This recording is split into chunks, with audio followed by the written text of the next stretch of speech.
एकही जागी शरद पवार गट आघाडीवर नाही। इकडे रावेरमध्ये रक्षा खडसे आघाडीवर आहेत। 45,000 मतांनी रक्षा खडसे आघाडीवर आहेत। सगळ्यात मोठी आघाडी रावेरमध्ये रक्षा खडसे या जवळपास 45,000 मतांनी आघाडीवर गेलेले आहेत। आतापर्यंत जे कल येतात त्यानुसार रावेरमधली ही महत्त्वाची घडामोड म्हणावी लागेल। रक्षा खडसे या 45,000 मतांनी आघाडीवर गेलेले आहेत। भाजपच्या उमेदवार रक्षा खडसे या 45,000 मतांनी आघाडीवर गेलेले आहेत।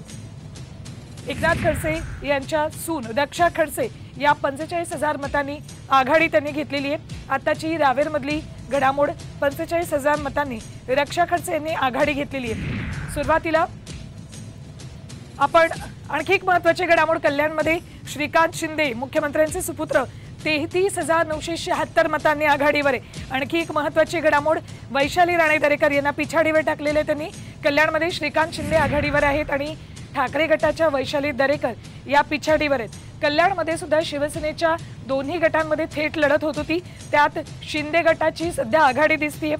कल्याणमध्ये वैशाली दरेकर ठाकरे गटाचे उमेदवार या पिछाडीवर आहेत, तर शिंदे गटाचे अर्थात मुख्यमंत्री एकनाथ शिंदे यांचे सुपुत्र